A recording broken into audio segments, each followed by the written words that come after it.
No takže čaute, my sme herci z mŕtvej cesty. Takže od fanúšikov máme aj nejaké tie otázky, aj nejaké tie hadanky. Takže prvá otázka je, povedz nám niečo o seriáli. Takže seriál je vlastne o 4 ľuďoch, ktorých sme spomínali, hej. O nás 4, ako sa brodíme postapokalyptickým svetom. A bolo vlastne veľa pripomienok k tomu, že tam vystupujú málo postav zombie. Tak odpoveď je taká, že vlastne seriál nie je len o zombie, ale aj o skupine. Ako sa skupina správa po apokalyptickej sebe, aké majú nezhody a tak ďalej. Koho napadlo vytvoriť seriál Mŕtva cesta? Netuším. Nejaký Spielberg? A vzniklo to párem. Nie, bol to môj nápad, jasné. Ja som si doma robil taký komiks, hej, som sa nudil a potom som to aj nejak zrealizoval. A celkom sa mi to zapáčilo, takže výtvor bol môj. Scénar, režia a obsadenie hercov, to je zase len moja robota, hej, koho iného. Jasne. No tak mňa osobne zaujalo na seriáli to prostredie, v ktorom sme natáčali, to bolo, bože. To bolo krásne. To bolo kúpava, všade sa ma kúpava, hej. Kúpava? Áno, pampelišky boli všade neskutočne veľa. Tu panca na tú... Kde zliekal do kraťasov. Trenok.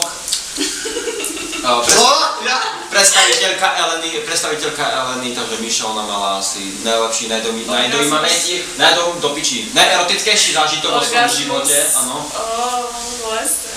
A čo ma nezaujalo? No asi to, že bolo tam málo postav.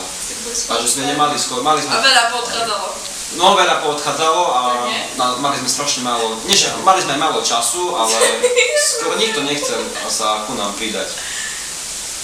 No, aké máte vy z toho pocity? Zimu a ďalšiu zimu. Zima. A teplo bolo. Hlavne keď si bol v kraťasoch, minus 30 stupňov však. Prezliekať sa vonku.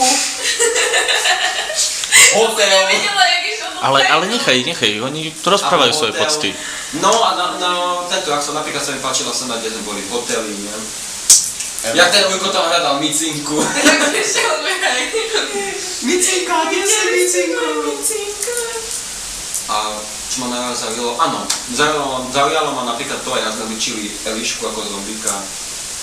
3 hodiny na 27 strednú. Ale tak stalo to za to, nikto ťa tam nespoznal. Dobre, dáme ďalšiu otázku. Ide. Aká je vaša obľúbená postava seriálu? Obľúbená?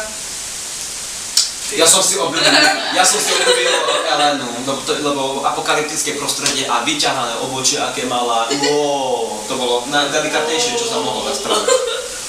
No toto čakaj zvonku. No, vaše? To všetky, nie? Čo všetky boli dobré. Ďakujem. Okrem teba. Dobre. To ste zmakli celkom v pohode. Vaša najobľúbenejšia časť, pri ktorej sa smejete vždy, keď ju vidíte. Keď ti spadla mandarinka. To kedy bolo? Keď si otváral konzervu pol hodiny. Boli mi nie. A neviem, tak moja najobľúbenejšia časť, pri ktorej sa vždy smejem, je tá, pri ktorej keď sme išli cez tú lúčku, čo sme sa začali tak rehotať strašne. Čo sme asi 7 krát natáčali. Ďakujem. Tak teda, čo sme boli točiť v 4. dieli. Čo, ty si dačo tam po... Čo ti zaskočila žovačka, že už... Hej, presne. Tak táto časť. No a prejdeme teraz. Aha, takže máme tu takú hadanku. Hlavolam. Myslím. Na teba. Čo sa pri každej scéne začne smiať ako prvý Tomča. Pravda. No. To z vašej, ďalšia hadanka. To z vašej zostavy najviac stresuje. Peťo? Kto iný? Ja sa z toho smejem a ty stresuješ. On to vyzvíka. A on to vyzvíka, pritom už mi je teplo. Z nás dvoch. No ideš ďalej. Kto sa z vašho kolektívu najviac líči? Filipa. Dobre. Aká najväčšia rekvizita bola použitá vo filme? Gangnam Style.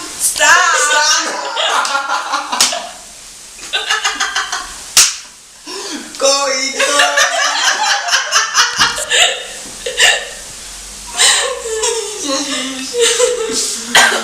Och, pardon.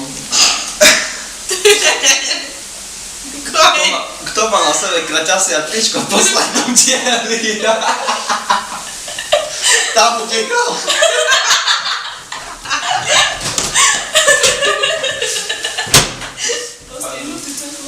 Postihnutý cez les. Ale neberlo. A posledná otázka. Kto nechťaž udrel Elišku po hlave rekvizitou? Ester. Udrel len tak. Si po... Au! Ja to preto ma Bebo nechcel zabiť. No. Tak Tak ani šíšie.